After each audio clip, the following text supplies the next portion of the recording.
চলো আমরা জেনে নেব যে এই যে আহ, প্রাকৃত ভাষায় বিভিন্ন রামায়ণ রচিত হয়েছে। সেগুলো কি? বিমল সুরীর পৌমচরীয়, গুণভদ্রের উত্তর পুরাণ, তারপরে তোমার ভীমসেনের রামচরিত, বিজয়গণের রামচরিত, হেমচন্দ্রের সীতারাবণ কথানক বা ত্রিষষ্ঠী শলকা পুরুষ। এটাকেই কিন্তু জৈন রামায়ণ বলা হয়, এই ত্রিষষ্ঠী শলকা পুরুষকে।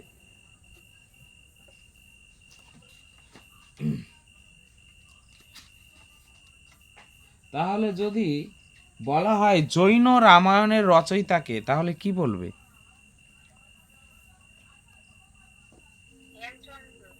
হেমচন্দ্র। আচ্ছা,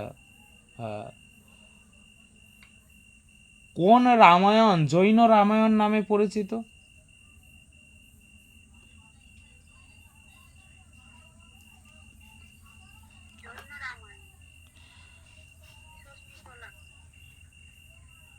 কোন রামায়ণ? হ্যাঁ, ত্রিষষ্ঠী শলাকা পুরুষ, এটা জৈন রামায়ণ নামে পরিচিত। দেখো, হেমচন্দ্রের ত্রিষষ্ঠী শলাকা পুরুষ জৈন রামায়ণ নামে পরিচিত। এবার চলো আমরা জেনে নেব যে বিভিন্ন দেশে যে রামায়ণ পাওয়া গেছে, তো সেই রামায়ণের নাম। থাইল্যান্ডে যে রামায়ণ পাওয়া গেছে তার নাম হচ্ছে রামকিয়েন। মালয়েশিয়ার যে রামায়ণ পাওয়া গেছে তার নাম হিকাকাতসেরি রাম। বাংলা ভাষায় কৃত্তিবাস ওঝা বাঙালিদের আবেগ নিয়ে তিনি রামায়ণ রচনা করেছেন। বাঙালি আবেগে আমরা দেখব এইরকম কৃত্তিবাস ওঝা রামচন্দ্রের যখন সীতা হারিয়ে যায় তখন রামের বিলাপটা এইরকম বলা হয়েছিল যে সীতা বিনে আমি যেন মণিহারা ফণি। অর্থাৎ ফণি কথার অর্থ হচ্ছে সাপ। সাপ তার মণি হারিয়ে ফেললে সেই সাপটা কি করে, সে আর কিন্তু বাঁচতে পারে না। তো সেই রকম রামচন্দ্রের অবস্থা সেরকম হয়েছে। তো এই রকম এই বাঙালিরা যে অনেকটা পত্নী প্রেমিক হয়, তাদের মধ্যে আবেগ যে বেশি, সে অনেকটা আবেগ মিশিয়ে কৃত্তিবাস ওঝা কিন্তু যে রামায়ণ রচনা করেছেন তার নাম হচ্ছে শ্রীরাম পাঁচালী। শ্রীরাম পাঁচালী, এটাই মনে রাখতে হবে। আচ্ছা চলো তারপর আমরা দেখে নিচ্ছি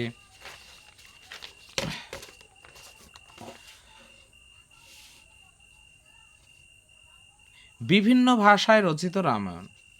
খুবই গুরুত্বপূর্ণ। তুলসীদাস রামচরিত মানস রচনা করেছেন হিন্দি ভাষায়। ভানুভক্ত রচনা করেছেন নেপালি রামায়ণ। তামিল ভাষায় রচনা হয়েছে কিম্ব রামায়ণ। কন্নড় ভাষায় রচনা হয়েছে তোরবেয় রামায়ণ। আর কৃত্তিবাস ওঝা বাংলায় শ্রীরাম পাঁচালী। আচ্ছা, বাল্মীকির পরিচয় দেখো, এখানে বলাই হয়েছে যে উত্তরকাণ্ডে উত্তরকাণ্ডে কবি স্বয়ং ভগবান বাল্মীকি প্রচেতা দশম পুত্র রূপে আত্মপরিচয় দিয়েছে। চলো, কালিদাস তার রঘুবংশে রামায়ণকে কবি প্রথম পদ্ধতি আখ্যায় ভূষিত করেছেন। এগুলো 10% যে টাফ কোশ্চিন হয় সেই কোশ্চেনের অন্তর্ভুক্ত, এগুলো একটু জানবে। যে দেখো, কবি প্রথম পদ্ধতি বলা হয় রামায়ণকে, বাল্মীকিকে, কি অ্যান্সার করবে?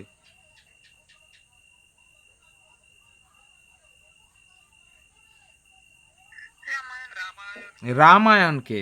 কিন্তু দেখো, অনেক সময় আমাদের এই জিনিসটা এরকম মনে হয় যে কবি প্রথম পদ্ধতি বোধ হয় যে বাল্মীকিকে করা হয়েছে, কিন্তু সেটা নয়। রামায়ণ মহাকাব্যকে বলা হয়েছে কবি প্রথম পদ্ধতি। কেন? কবি মানে বাল্মীকি, প্রথম পদ্ধতি বাল্মীকির প্রথম রচনা। এখানে পদ্ধতি কথাটা রচনা অর্থে ব্যবহৃত হয়েছে। আচ্ছা,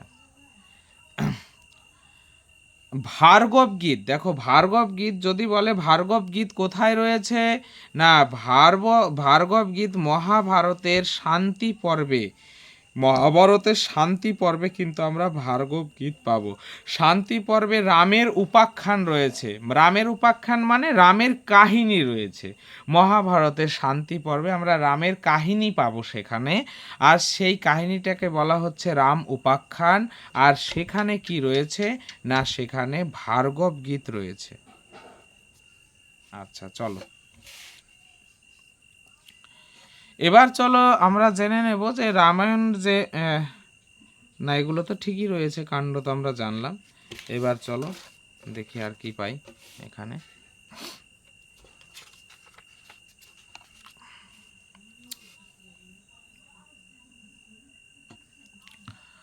সংস্কৃত ভাষায় রচিত বিভিন্ন রামায়ণ। সংস্কৃত ভাষায় বিভিন্ন রামায়ণ রচনা হয়েছে, সেগুলো সম্পর্কে আমাদের দু চারটি কথা জানতে হবে। দেখো প্রথমেই চলো অদ্ভুত রামায়ণ। এই অদ্ভুত রামায়ণ রচয়িতার নাম অবশ্যই জানতে হবে, কার রচনা, না এটা বাল্মীকি মুনি রচনা করেছেন অদ্ভুত রামায়ণ। পাশাপাশি স্বর্গ সংখ্যাটা মনে রাখতে পারো, 27টি স্বর্গ রয়েছে। আর এখানে সীতা কর্তৃক সহস্র স্কন্ধ রাবণ বধ এই রকম অদ্ভুত কাহিনী রয়েছে। তো অদ্ভুত রামায়ণে কিছু অদ্ভুত কাহিনী দেখতে পাবো। এই অদ্ভুত রামায়ণে আবার রয়েছে সীতা নাকি রাবণের ঔরজাত কন্যা, মানে সীতা হচ্ছে, সীতার পিতা হচ্ছে রাবণ। তো আবার এখানে সীতা আবার এখানে সহস্র স্কন্ধ রাবণকে বধ করেছেন। তো এই রকম কিছু অদ্ভুত কাহিনীর সমাবেশ এই রামায়ণে থাকায় একে বলা হয়েছে অদ্ভুত রামায়ণ, যার রচয়িতা বাল্মীকি। কাণ্ড সংখ্যা 27। অধ্যাত্ম রামায়ণ। দেখো অধ্যাত্ম রামায়ণ নিয়ে, রচয়িতা নিয়ে তোমাদের মধ্যে একটা সংশয় থাকবে। কোথাও দেখবে অধ্যাত্ম রামায়ণের রচয়িতা লেখা আছে ব্যাসদেব, কিন্তু অধ্যাত্ম রামায়ণের রচয়িতা ব্যাসদেব নয়। অধ্যাত্ম রামায়ণের রচয়িতা হচ্ছে রামানন্দ। অধ্যাত্ম রামায়ণের রচয়িতাকে, অধ্যাত্ম রামায়ণের রচয়িতা হচ্ছে রামানন্দ। এটা হচ্ছে ব্রহ্মাণ্ড পুরাণের অংশবিশেষ। মূল রামায়ণের মতো এটাতেও 7টা কাণ্ড আছে। আর এটা হচ্ছে হর পার্বতী, শিব পার্বতীর কথোপকথনের আকারে রচিত হয়েছে। যোগ বশিষ্ঠ রামায়ণ বা মহারামায়ণ। যোগ বাশিষ্ঠ রামায়ণের অপর নাম কি বলো? হ্যাঁ, যোগ বাশিষ্ঠ রামায়ণের অপর নাম হচ্ছে মহারামায়ণ। আচ্ছা, এই বলো তো, এই মহারামায়ণ বা যোগ বশিষ্ঠ রামায়ণের রচয়িতাকে? রচয়িতা হচ্ছে কে? বাল্মীকি। হ্যাঁ, বাল্মীকি রচনা করেছেন। এখানে হচ্ছে রামচন্দ্র এবং তার গুরু বশিষ্ঠ, এই গুরু শিষ্যের কথোপকথনের আকারে এই রামায়ণটা রচিত হয়েছে। আচ্ছা, আর এগুলো হচ্ছে সবই কিন্তু আমরা আলোচনা করছি সংস্কৃত ভাষায় লেখা রামায়ণ। অদ্ভুত, অধ্যাত্ম, যোগ বশিষ্ঠ রামায়ণ, মহারামায়ণ। এবার চলো আমরা জানবো হচ্ছে আনন্দ রামায়ণ। আনন্দ রামায়ণ এটাও শিব পার্বতীর কথোপকথন আকারে রচিত। এর কোনো লেখকের নাম জানা যায়নি, ততটা গুরুত্বপূর্ণ নয়। এবার চলো, এটা খুব একটা গুরুত্বপূর্ণ বিষয়, এই যে ভূষণ্ডী রামায়ণ। কেন গুরুত্বপূর্ণ? না, এই ভূষণ্ডী রামায়ণকে বলা হয় আদি রামায়ণ। তো এইটা 10% টাফ কোশ্চেনের মধ্যে এক ধরনের কোশ্চেন পড়বে। এই কোশ্চেনগুলো যে আদি রামায়ণ নামে পরিচিত, তোমাকে দিয়ে দেবে শ্রীমদ্ রামায়ণ, দিয়ে দেবে ভূষণ্ডী রামায়ণ। যদি আমাদের জানা না থাকে, প্রত্যেকে আমরা অ্যান্সার করব শ্রীমদ্ রামায়ণ। আমরা জানি যে রামায়ণ, বাল্মীকি রচিত রামায়ণ, এটা হচ্ছে আদি কাব্য। ওটা কিন্তু আদি কাব্য, ওটাকে আদি রামায়ণ বলা হয়নি। কিন্তু আদি রামায়ণ হচ্ছে ভূষণ্ডী রামায়ণ। আদি রামায়ণ হচ্ছে কি? ভূষণ্ডী রামায়ণ। তো এই জায়গাটা আমাদের মনে রাখতে হবে। আচ্ছা, তো এই ছিল বিভিন্ন রামায়ণ।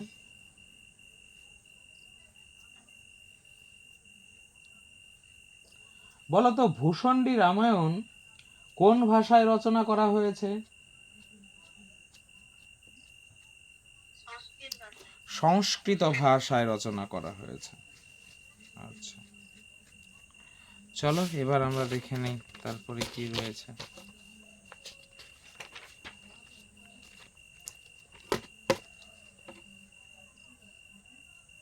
চলো এবার আমরা জেনে নেব রামায়ণের কাল সম্পর্কে আমাদের জানা দরকার। যীশু খ্রিস্টের আগে রামায়ণ রচনা করা হয়েছে, এই বিষয়ে কোনো সন্দেহ নেই। জ্যাকবি, ম্যাকডোনাল্ড, ওয়েবার এই 3 ব্যক্তি সহমত পোষণ করেছেন রামায়ণের রচনাকাল নিয়ে। তাদের মতে যে খ্রিস্টর জন্মের 800 বছর আগে থেকে রামায়ণ রচনা শুরু হয় এবং 300 বছর রামায়ণ রচনা চলতে থাকে, 300 বছর ধরে, মানে 300 বছর ধরে এই কালসীমা তারা নির্ণয় করেছে। তাহলে কি 800 থেকে 500 খ্রিস্টপূর্বাব্দের মধ্যে রামায়ণ রচনা করেছে? এটা কাদের অভিমত? না, জ্যাকবি, ম্যাকডোনাল্ড, ওয়েবার। তবে এই যে কিথ সাহেব তিনি একটু ভিন্ন মত পোষণ করেছেন। তিনি কিন্তু বলেছেন যে তার কথা অনুযায়ী রামায়ণ হচ্ছে বৌদ্ধ যুগের পরে রচিত হয়েছে। কারণ দেখো, খ্রিস্টপূর্ব ষষ্ঠ শতকে কিন্তু আমরা এই যে বৌদ্ধ ধর্ম আমরা পাচ্ছি, তাই না? তাহলে কিথের মতে 400 খ্রিস্টাব্দ যদি হয়, তাহলে সেই কথা অনুযায়ী যে বৌদ্ধ ধর্মের বুদ্ধের আবির্ভাবের পরে রামায়ণ রচিত হয়েছে। তবে পরে প্রমাণিত হয়েছে যে এই যুক্তিগুলো সর্বৈব মিথ্যা বলে প্রমাণিত হয়েছে, সেটা কিন্তু নয়। মানে সেখানে রামায়ণে বুদ্ধকে তস্কর, চোর বলা হয়েছে, রাম চোর বলেছে। তো এই ধরনের কথা দিয়ে এই যুক্তিগুলো সুদৃঢ় করা হয়, কিন্তু বিষয়টা সেরকম না। এগুলো কি করেছে অনেক রাইটার, তারা মাঝে মধ্যে এই ধরনের মানে বৌদ্ধ ধর্মকে হাইলাইট করার জন্য এবং বৈদিক ধর্মকে দুর্বল করার জন্য তাদের এই রকম কীর্তিকলাপ হয়েছে, কিন্তু বিষয়টি সেরকম নয়। আচ্ছা চলো, তারপরে আমরা জেনে নেব হচ্ছে সীতা শব্দের অর্থ কিন্তু লাঙলের ফলা। আচ্ছা, দশরথের 3 স্ত্রী ছিল, তোমরা জানো, কৌশল্যা, কৈকেয়ী এবং সুমিত্রা। রামের মায়ের নাম কৌশল্যা, কৈকেয়ীর মায়ের নাম হচ্ছে ভরত, আর সুমিত্রার গর্ভজাত 2 সন্তান, এক হচ্ছে লক্ষ্মণ ও শত্রুঘ্ন। এবার এখানে এই যে সীতা এবং উর্মিলা, এদের যে কাহিনী রয়েছে, যে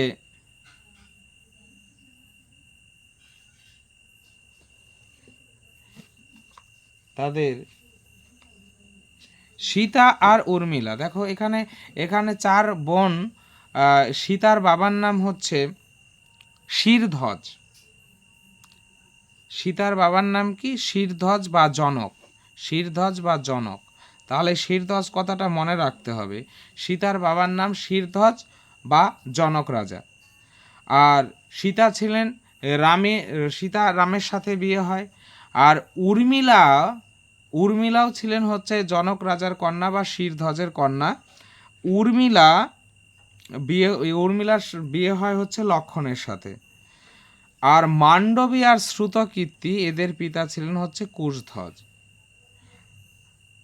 মান্ডবীর বিয়ে হয় ভরতের সাথে, আর শ্রুতকীর্তির বিয়ে হয় শত্রুঘ্নের সাথে। রামায়ণ মহাকাব্যের প্রথম শব্দ অবশ্যই রাখতে পারো যে রামায়ণ শব্দটি শুরু হয়েছে তপ শব্দ দিয়ে এবং শেষ হয়েছে প্রবর্ধতাম শব্দ দিয়ে। বালি দ্বীপে যে রামায়ণ পাওয়া গেছে সেই রামায়ণের নাম চরিত্র রামায়ণ, এটা মনে রাখবে, বেশ গুরুত্বপূর্ণ। বালি দ্বীপে প্রাপ্ত রামায়ণের নাম কি বলো?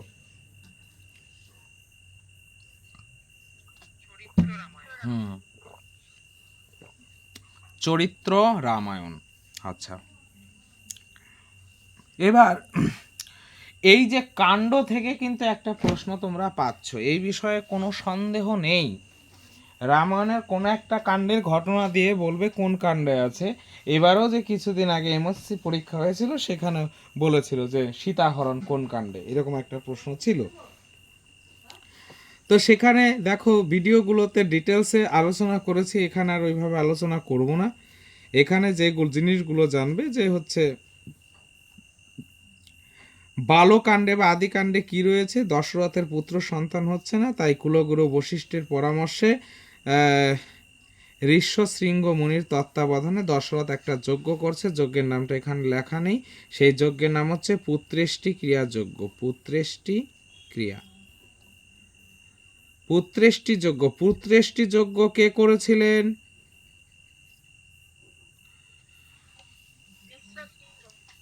হ্যাঁ, ঋষ্যশৃঙ্গ মুনি করেছিলেন। আর না, মুনির তত্ত্বাবধানে করেছিলেন, যজ্ঞটা তো করেছিলেন রাজা দশরথ, তিনি পুরুত মশাই ছিলেন ঋষ্যশৃঙ্গ। তাহলে এটা হচ্ছে পুত্রেষ্টি যজ্ঞ। আচ্ছা, তাহলে পুত্রেষ্টি যজ্ঞ রাজা দশরথ করেছে কোন কাণ্ডে? বালকাণ্ডে। তারপরে দশরথের 4 ছেলে হলো। তারকা রাক্ষস বধের কাহিনী বালকাণ্ডে রয়েছে। তারকা রাক্ষসী বধ করে তারা জনক রাজার দেশে মিথিলায় যান। সেখানে সীতার স্বয়ম্বর সভার আয়োজন ছিল। অর্থাৎ এই যে সীতার স্বয়ম্বর কোন কাণ্ডে? বালকাণ্ডে।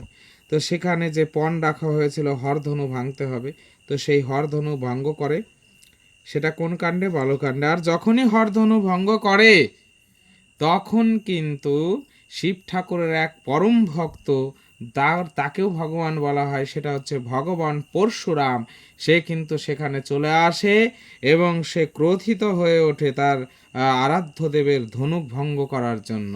এবং সেখানে রামের সাথে পরশুরামের বাক বিতণ্ডা হয়। তো রাম এবং পরশুরামের দ্বন্দ্ব, এটাও কিন্তু বালকাণ্ডে রয়েছে। তারপরে বাল্মীকির কবিত্ব লাভের বর্ণনা বালকাণ্ডে রয়েছে। ঋষ্যশৃঙ্গ উপাখ্যান, অহল্যার সাপমোচন, এটা অনেকবার বলেছি যে গৌতম ঋষির যে ওয়াইফ ছিলেন তার নাম ছিল অহল্যা। তো একদিন দেবরাজ ইন্দ্র গৌতম ঋষির ছদ্মবেশ ধারণ করে অহল্যার সতীত্ব হরণ করতে আসে, কিন্তু অহল্যা সেটা বুঝতে পারেনি। পরবর্তীকালে গৌতম ঋষি যখন এই ঘটনা জানতে পারেন তখন অহল্যাকে কিন্তু অভিশপ্ত করেন। আর অহল্যা তখন পাষাণে পরিণত হয়, পাথরে পরিণত হয়। রামচন্দ্রের পদ স্পর্শে সেই দেবী অহল্যার সাপ মুক্তি ঘটে। তো অহল্যার সাপ মোচন কিন্তু আমরা পাবো হচ্ছে বালকাণ্ডে। তো এইটা বনে এই ঘটনাটা ঘটে, তাই অনেকে ভুল করে এটা বনকাণ্ড বলে ফেলে, এটা কিন্তু আদিকাণ্ড। এই বিষয়গুলো কিন্তু আমাদের আদিকাণ্ডে রয়েছে। এবার অযোধ্যা কাণ্ডে দেখো, রামের অভিষেকের আয়োজন, রামচন্দ্রের অভিষেক কিন্তু হয়নি, আয়োজন হয়েছে। তারপরে দাসী মন্থরা কুপরামর্শ দিল, তখন কৈকেয়ী সেই মন্থরার কুপরামর্শে তার পূর্ব প্রতিশ্রুতি মতো দুটি বর চেয়ে নিল রাজা দশরথের কাছ থেকে।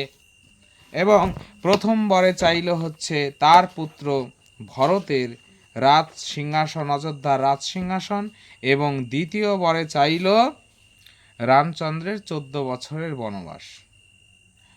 আর এইখানে বিষয়টা এরকম হয়ে যায় যে যখন দশরথকে এই কথা কৈকেয়ী বলে, আর দশরথ তো কথা দিয়েছিলেন, আর রঘুবংশীয় রাজাদের কথার একটা মূল্য রয়েছে, তো সেই কথা রাখতে গিয়ে রামচন্দ্রের বনবাস দেওয়া হয়। রামচন্দ্রের কত বছরের জন্য বনবাস দেওয়া হয়? না, 14 বছরের জন্য বনবাস দেওয়া হয়।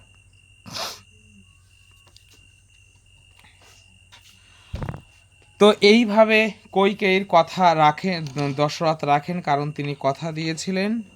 আর আমরা জানি যে রঘুকুল রীতি সদা চলি আবে, প্রাণ যাবে কব বচন না যাবে, মানে তাদের প্রাণ চলে যাবে তবু তাদের যে মুখের কথা, যে বাক্য, সেই বাক্য মিথ্যা হতে দেবে না।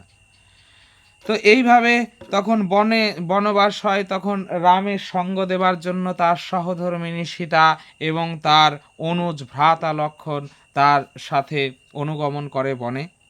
আচ্ছা, বনে যখন তারা চলে যায়, এই জিনিসটা রামচন্দ্রের বনে গমন, এটা কিন্তু অরণ্যকাণ্ড নয়, এটা কি কাণ্ড চলছে? না, এটা চলছে অযোধ্যা কাণ্ড। আমরা ভুল করে অরণ্যকাণ্ড করব না।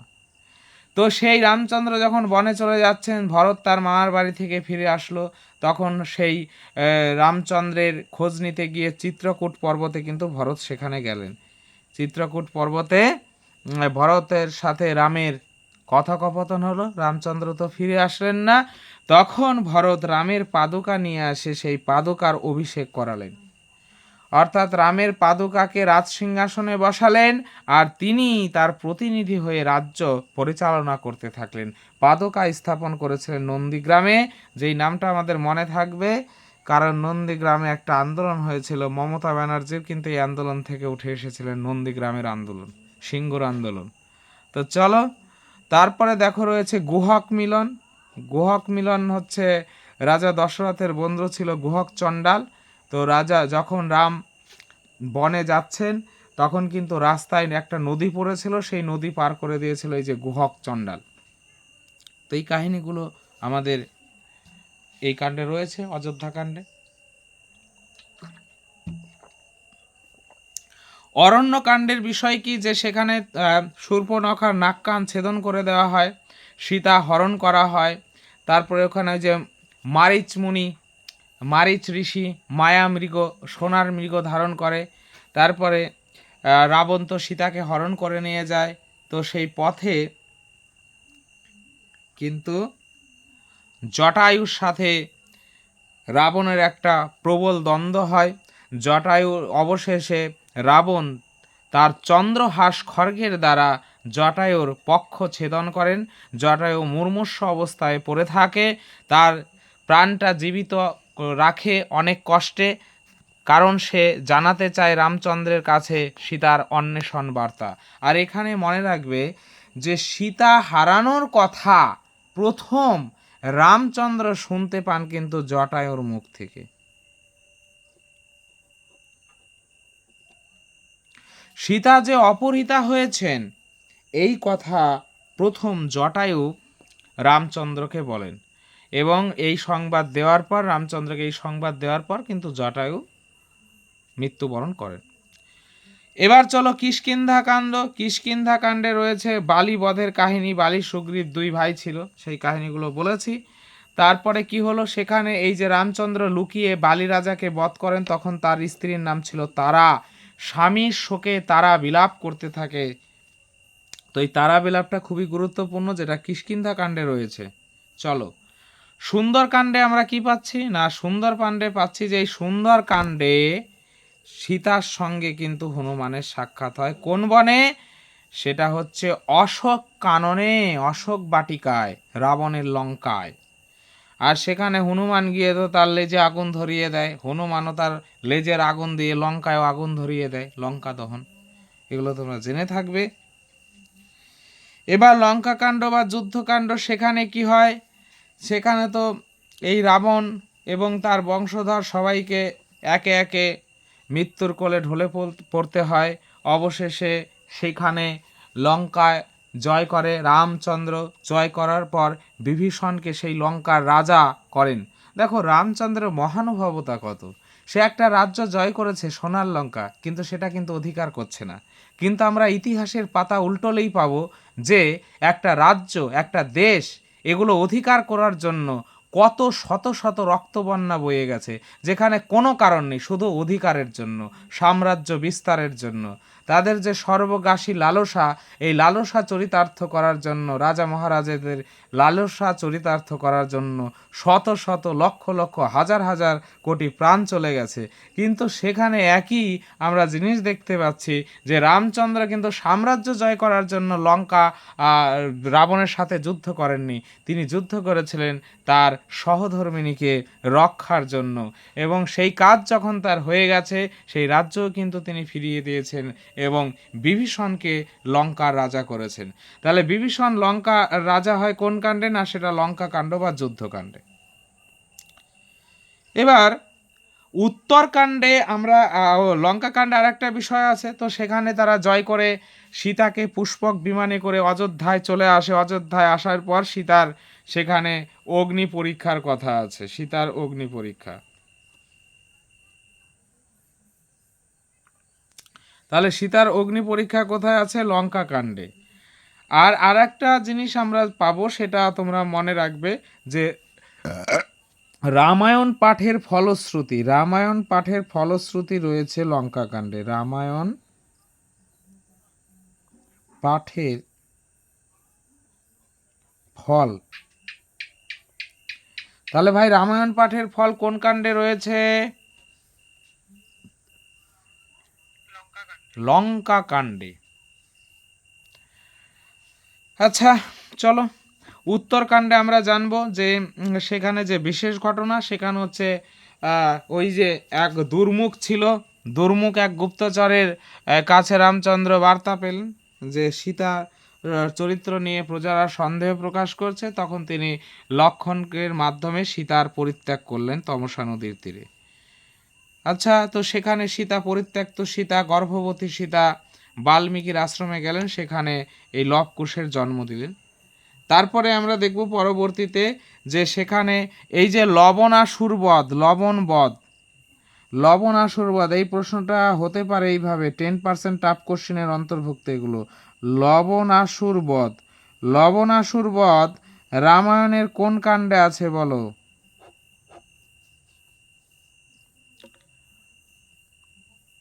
কোন কাণ্ডে? উত্তরকাণ্ডে। লবণাসুরকে কে বধ করেছিল?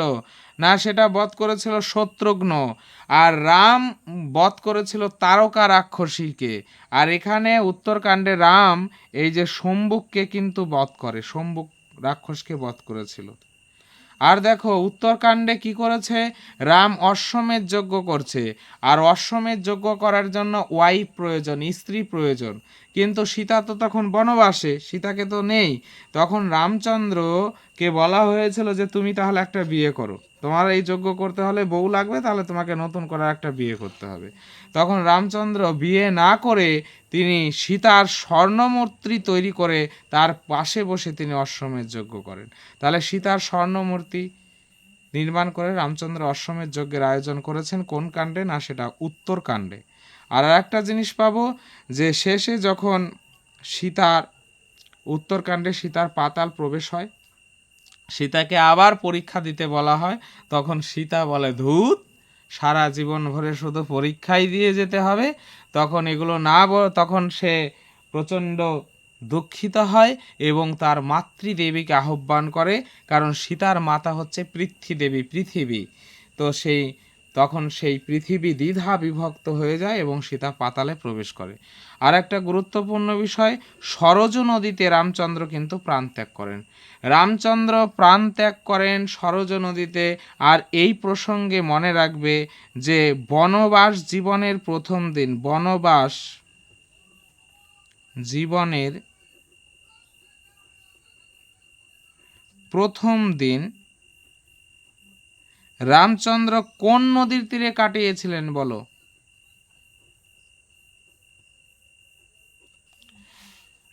বনবাস জীবনের প্রথম দিন রামচন্দ্র কোন নদীর তীরে কাটিয়েছিলেন? তমসা নদীর তীরে।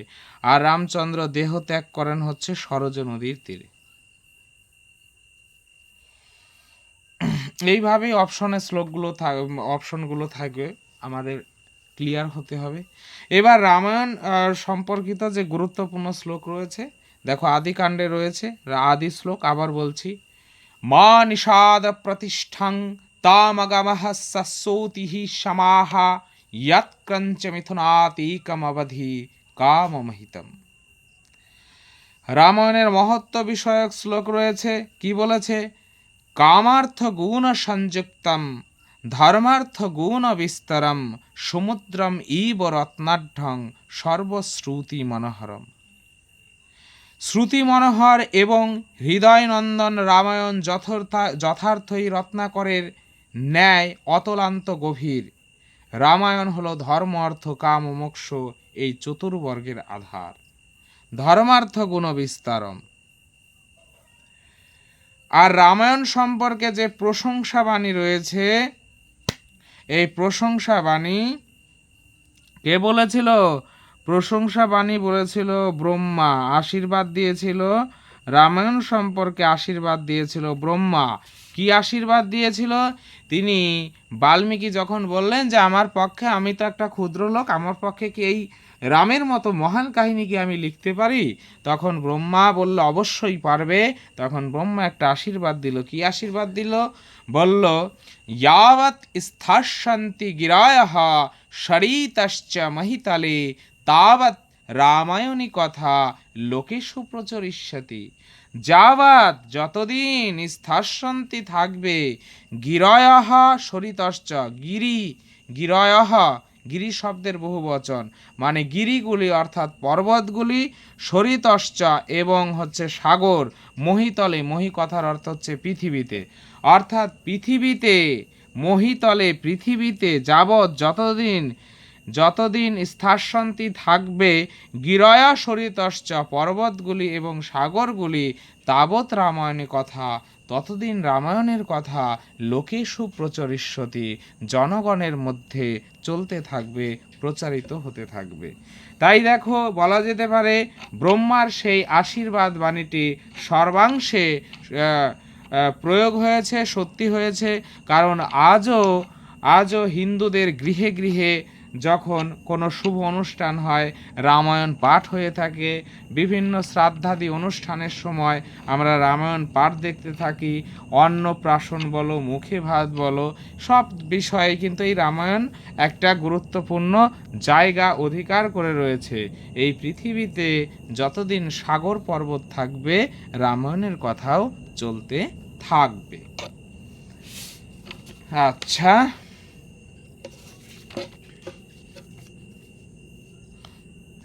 শ্লোকের উৎপত্তি কোথা থেকে হয়েছে? এই যে শোক থেকে কিন্তু শ্লোকের উৎপত্তি হয়।